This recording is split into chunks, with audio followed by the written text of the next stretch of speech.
Bonjour à tous et bienvenue dans le cours de MySQL, la suite du cours. Donc aujourd'hui, nous allons voir comment supprimer un enregistrement. Donc on a vu comment insérer un enregistrement. C'était avec la commande insert into le nom de la table puis values et entre parenthèses on met nos valeurs. On a vu aussi comment le faire via phpMyAdmin. Donc ça va cliquer sur insérer. Donc d'abord sur la base de données puis sur le nom de la table, puis ensuite de cliquer sur insérer et de mettre maintenant nos données, nos valeurs. Maintenant, on va voir comment supprimer ces valeurs, justement. Supprimer un enregistrement. Donc, suppression d'un enregistrement. Pour supprimer, c'est aussi simple. On fait donc la commande en SQL delete from, on met le nom de la table et on met la condition. Là, je demande donc de faites cette commande si on veut supprimer le ou les utilisateurs qui ont comme prénom Lara. Donc, il suffit d'écrire delete from users where first name égale Lara. Regardez, je vais tester ça.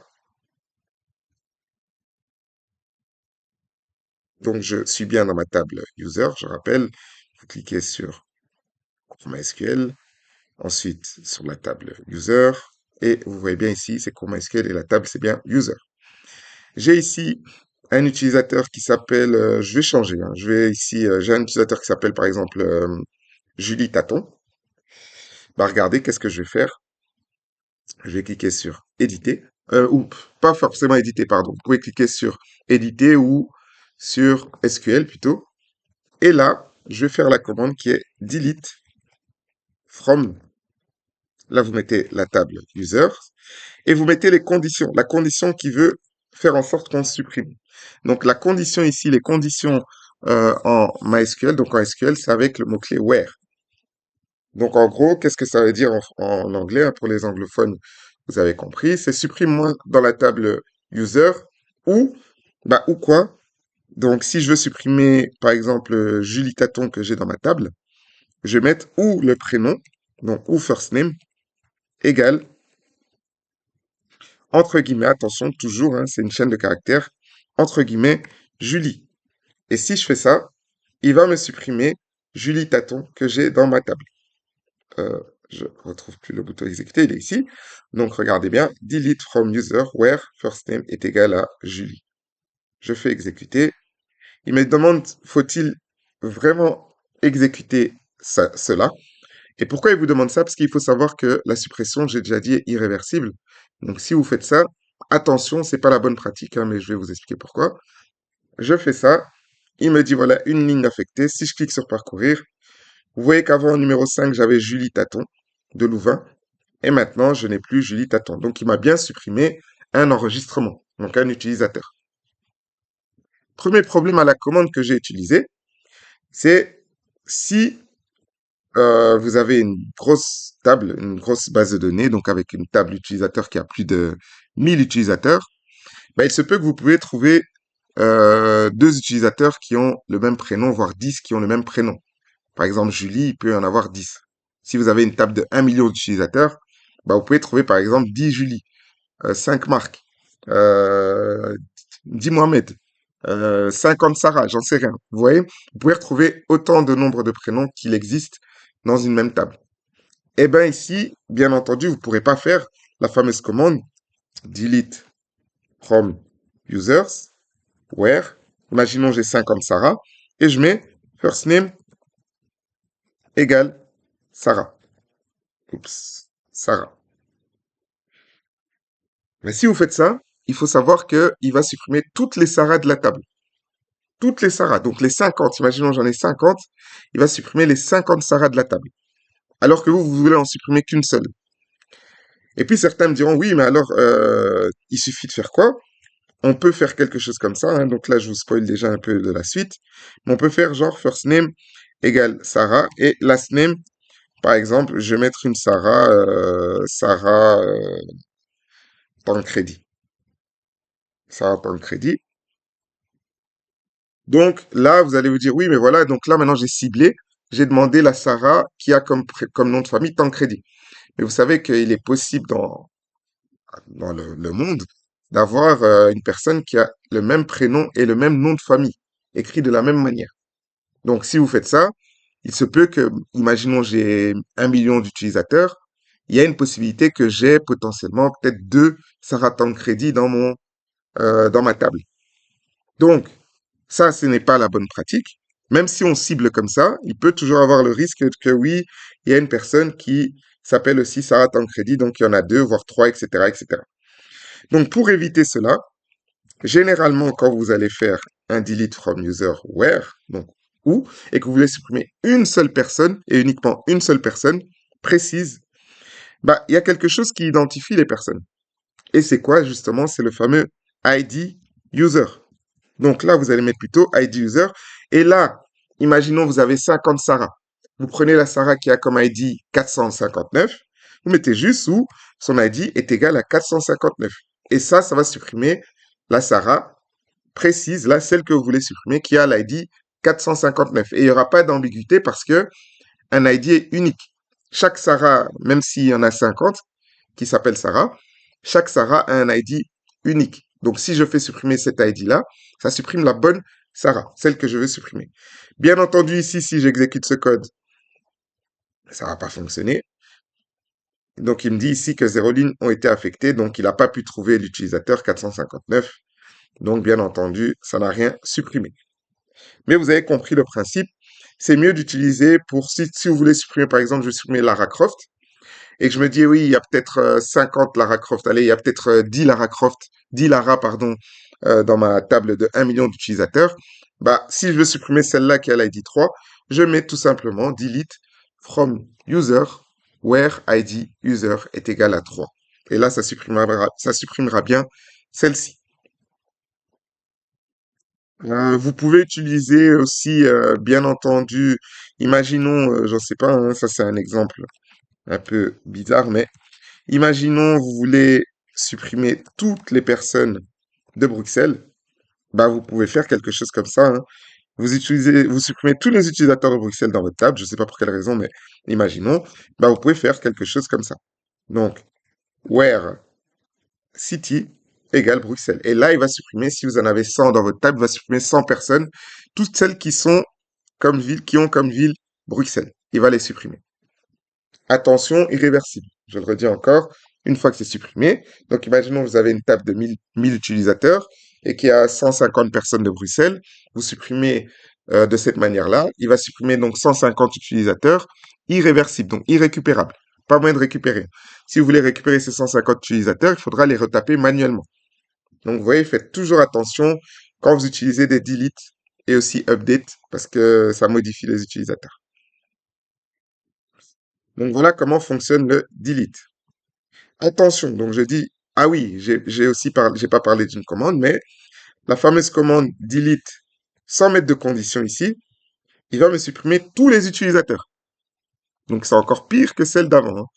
Là, il supprime tous les utilisateurs de votre table. Vous avez 1 million, imaginons, vous avez 2 millions d'utilisateurs et vous voulez supprimer un seul utilisateur, mais vous vous trompez, vous oubliez de mettre la condition avec l'ID égale user, allez, l'ID user égale par exemple 10, et au lieu de faire ça juste avant d'exécuter, sans faire exprès, j'en sais rien, vous supprimez ça et vous voulez exécuter, bah si vous faites ça, vous perdez vos 2 millions d'utilisateurs que vous avez dans votre table.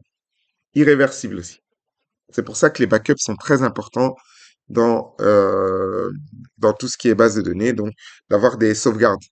Parce qu'on ne sait jamais, une erreur peut arriver et bam, ça supprime tous les utilisateurs et c'est irréversible. Donc attention, cette commande est très dangereuse. Delete from le nom de la table supprime tous les enregistrements de cette table, de la table que vous avez désignée. Ici, moi, j'ai mis user.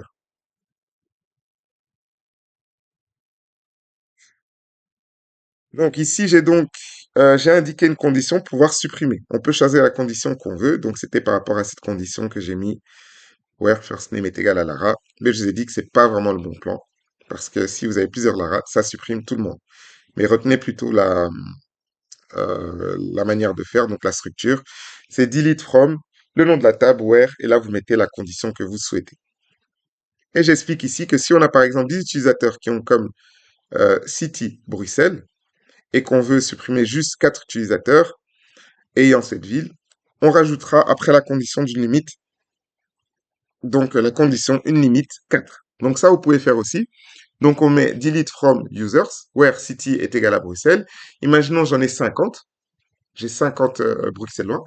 Donc, j'ai 50 personnes qui ont comme ville Bruxelles.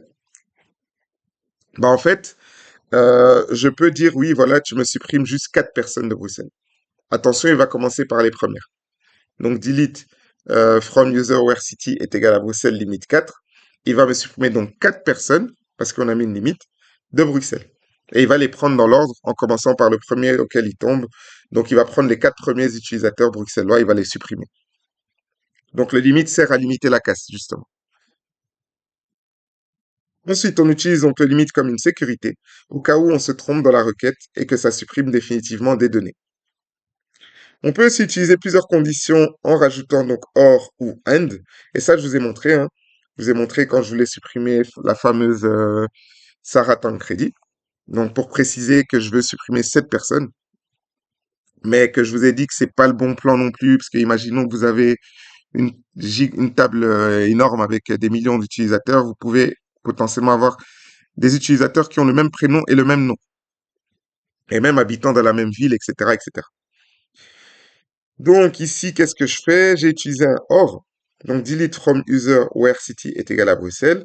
Or first name est égal à John. Attention, le or est encore plus dangereux parce que le or, il va d'abord ici, dans un premier temps, supprimer toutes les personnes dont la ville est Bruxelles. Et aussi, il va supprimer toutes les personnes dont le prénom est John. C'est ça, c'est à cause du or. Donc le or, il prend les conditions séparément. Il va dire, OK, tu me supprimes d'abord toutes les personnes de Bruxelles. Bam, imaginons 50 personnes. Ensuite, deuxième chose, tu me supprimes toutes les personnes qui ont comme prénom John. Donc même les personnes qui ne sont pas de Bruxelles qui ont comme prénom John seront supprimées. Ça, c'est le or.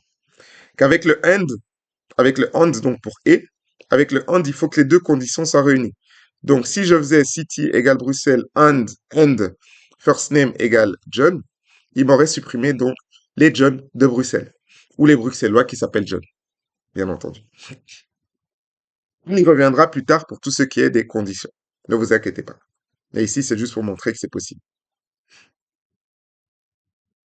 Je vais essayer d'expliquer qu'avec le delete, quand on supprime par exemple le dernier utilisateur qu'on a introduit, qui avait comme ID 10, il ne sera plus en base de données, bien entendu. Oui, parce qu'il le supprime. Par contre, quand on recréera un utilisateur, l'auto-incrémente ne va pas recréer un nouvel utilisateur avec comme ID 10, mais bien avec ID 11. Un ID ne sera jamais réattribué. C'est un peu comme vos registres nationaux. Vos registres nationaux, il faut savoir que vous avez un registre national qui est votre date de naissance à l'envers, là, suivi de numéros. Si malheureusement il venait, bah, c'est des choses qui vont arriver, mais à mourir, et qu'on meurt, bah, mon registre national, plus personne ne le réutilisera. C'est-à-dire que même si une nouvelle personne naît, elle n'aura pas mon registre national. Je veux dire, un registre national est unique et intemporel, ça veut dire que dans le temps, il restera toujours à vous. Il vous appartient à vous. C'est votre date de naissance, puis le numéro qui suit. C'est le premier numéro, je crois que c'est pour dire que si c'est un homme ou une femme, donc masculin ou féminin. Et puis les autres numéros, je pense que c'est allez, peut-être le numéro, allez, je sais pas trop, hein, mais grosso modo, c'est pour vous identifier. Je sais que les premiers numéros, c'est pour déterminer si c'est un homme ou une femme. Après, les autres numéros, je crois que c'est en fonction de quand vous êtes né, etc., etc. Mais voilà. Eh ben, il faut savoir que quand vous mourrez, ce numéro ne sera plus, donc ce registre national ne sera jamais réattribué. Il sera à vous définitivement. Eh ben là, il faut vous dire que c'est la même chose. Imaginons, je supprime Mario. Et c'est vrai que j'ai oublié de vous montrer comment supprimer en, justement, avec l'interface PHP Bah, rien de plus simple. Pas besoin de taper de commandes, etc. Vous voyez ici, il y a un bouton supprimer. Je clique et vous voyez qu'il me fait exactement la commande que je voulais. Donc, delete from users where ID. Donc ici, il met le nom de la table quand même. User.iduser égale 6. Est-ce que vous voulez vraiment faire ça? Oui. Et voilà, on a supprimé l'utilisateur. Mais maintenant, si je veux créer un utilisateur, regardez, je vais réinsérer Mario d'ailleurs. Je vais réinsérer Mario Bros. Donc il y a un X. Ici, par contre, la date, ouais, c'était 1987 01 01. Et la ville, j'avais mis, je crois, Tokyo. Allez, là, je vais mettre Kyoto. Ça, vous voyez que c'est un autre, un autre utilisateur. Je crée. Il me montre la commande que j'aurais dû faire en requête SQL. Celle-ci, celle qu'on a vue avec insert into value. Je retourne maintenant voir qu'est-ce qu'il m'a fait. Et regardez, il m'a rajouté Mario Bros. Par contre, vous voyez on était au numéro 4. J'avais supprimé au préalable Julie Taton, qui était la cinquième. Et puis Mario Bros, qui était sixième. Donc j'ai supprimé le 5 et le 6. J'ai recréé un utilisateur. Il n'est pas passé à 5, il est passé à 7. Parce que le 5 et le 6 ont été attribués une fois. Il ne va pas réattribuer cet ID. Du coup, il va continuer à s'auto-incrémenter. Et c'est comme ça que vous pouvez voir dans les bases de données, dans des tables, des trous, donc des sauts. Donc à un moment, on va avoir 1, 2, 3, 4, puis à un moment, on va avoir 7, puis par exemple 14. Ça veut dire que tous les utilisateurs entre 7 et 14 ont été supprimés, puis il y a le 14 qui vient, etc., etc. Là, ça voudra dire que tous les utilisateurs entre le 4 et le 7, c'est-à-dire 5, 6, ont existé et ont été supprimés. Donc voilà, attention, il ne remet pas les ID à la suite ici, hein. Donc le temps incrémente, il retient le dernier utilisateur qu'on avait, même si on supprime. Ça veut dire que si on supprime tous mes utilisateurs ici et que je recrée un utilisateur, il n'aura pas le numéro 1, il aura le numéro 8. Parce que tout ça, tous ces ID ont déjà été attribués et on ne s'est pas réattribué. Donc, quand on fait une requête delete from user, ça supprime tous nos utilisateurs dans la table user. Il va tous les supprimer. La table sera vide. Par contre, quand on recréera un nouvel utilisateur, son ID ne commencera pas à 1, mais continuera. En gros, si j'avais 10 utilisateurs au moment où j'ai supprimé et que le dernier utilisateur avait comme ID 10, même si je vide la table avec delete from users, donc qui supprime tous les utilisateurs, quand on recréera, on aura un utilisateur avec comme ID 11. Et ça, c'est avec la commande delete from users. Mais il existe une commande pour remettre les ID à 0 et en même temps supprimer tous les utilisateurs, bien entendu, tous les enregistrements. Et je l'explique ici. Pour pouvoir remettre à 0 l'auto-incrémentation, il faut utiliser une autre commande qui supprimera tous les éléments comme un delete, mais qui aussi réinitialisera les ID. Et cette commande, c'est truncate table user. Donc cette commande truncate table user, elle est un peu plus forte que la delete from users parce que elle va supprimer tous les enregistrements, donc tous les utilisateurs, comme le fait delete from user, mais en plus de ça, elle va remettre les ID à 0. Donc quand je vais recommencer à créer un utilisateur après avoir fait cette commande truncate table users, il va commencer à 1, etc., etc. Donc ici, vous avez des exercices à réaliser. Vous pouvez mettre pause sur la vidéo et essayer de les faire et je vous montre la correction juste après. Donc voilà, je demande ici de créer 5 utilisateurs différents. Euh, Ensuite, je demande de supprimer le troisième et le cinquième utilisateur en donnant les bonnes conditions. Donc là, ça insinue que c'est en ligne de commande. Ensuite, je demande de vider la table user et recréer ces 3 utilisateurs ci-dessous. Vous devez avoir comme ID 1, 2 et 3. Donc j'insiste, 1, 2 et 3 ici.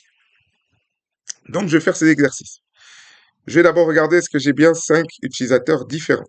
J'ai bien 5 utilisateurs différents. Donc je vous ai montré comment créer durant le cours, hein. Donc c'est soit avec insert into, soit en faisant ici insérer.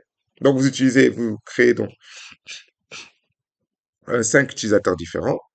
Et ensuite, je demande ici de supprimer l'utilisateur, le troisième utilisateur et le cinquième utilisateur pour la question 2, si je dis pas de bêtises. Le troisième et le cinquième utilisateur en donnant les bonnes conditions. Donc, vous voyez que la version facile, ce serait de cocher les deux et ensuite supprimer. Moi, ici, je veux que ce soit avec des conditions, donc c'est en requête SQL. Donc, je clique sur SQL. Donc, je rappelle que le 3, c'est celui-là, et le cinquième, c'est le numéro 7. Je clique ici. Je fais un delete from users, where id users égale, donc j'avais dit 3. Et attention, ici, c'est pas un et, parce qu'il n'existe pas un utilisateur qui est et en même temps le numéro 3 et en même temps le numéro 7. C'est plutôt un ou. Donc j'utilise or, id user égale, et là je mets 7. Je vais mettre le point virgule si je veux. Et ça va faire en sorte qu'il va supprimer le troisième et le cinquième utilisateur. J'exécute. Voulez-vous vraiment? Oui. Si je retourne ici, on voit que maintenant, je n'ai plus le troisième et je n'ai plus le cinquième utilisateur qui était l'ID 7. Et ensuite, la dernière chose, je voulais que vous supprimiez tous les utilisateurs, mais en faisant bien un truncate pour remettre les ID à 0. Donc, c'est bien truncate table, users,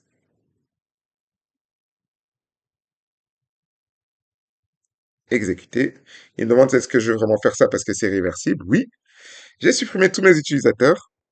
Regardez, quand je clique, ma table est vide. Et là, maintenant, je dois recréer 3 utilisateurs. Et là, moi, je vais les recréer via l'interface graphique. Donc, j'ai cliqué sur insérer. J'aurais pu le faire avec la requête, hein. Mais comme ça, je vais vous montrer comment ajouter 3 utilisateurs. Donc, le premier, c'était James Bond, qui est un M, que sa date de naissance, je crois que c'est 2004-12-24. Non, c'est James Bond, pardon. Donc, c'est 2007-07-07. Donc, le 7 juillet 2007. Et la ville, c'est Londres ou London. Je ne sais plus si je l'ai écrit en anglais. Je l'ai écrit en anglais, donc London. Ensuite, j'ai Jack Bauer. Jack Bauer, qui est donc aussi un homme, qui est né, lui, je crois, en 2004, justement, 12-24, et qui est dans la ville de New York. Et là, je me dis, ah, mais comment je peux rajouter un troisième utilisateur? Bah, je fais ici, vous l'avez vu, hein, ici plutôt. J'insère, donc je peux faire diminuer, augmenter. J'ai augmenté 3. Si je veux mettre 10 d'un coup, je peux mettre 10. Et il m'a créé donc un troisième formulaire. Regardez, mes autres sont en haut. Et la troisième personne, c'était Lara Croft, je crois. Donc Lara Croft, qui est donc une femme, qui est née, je sais plus quand, donc je vais suivre le 1er août 2000, tout simplement. Donc 2000-08-01. Et je crois que la ville, c'est Washington. Washington. Washington. Et à la fin, je clique sur exécuter une fois. Et voilà ce que j'aurais dû écrire en ligne de commande. Et je vérifie que mes ID sont bien à 1. Et vous voyez que tout est bien. C'est donc comme ça qu'il fallait faire. C'est ça le résultat final que vous devez avoir dans votre table avec bien ID user 1, 2, 3. Et voici qui termine donc ce chapitre sur la suppression d'un enregistrement.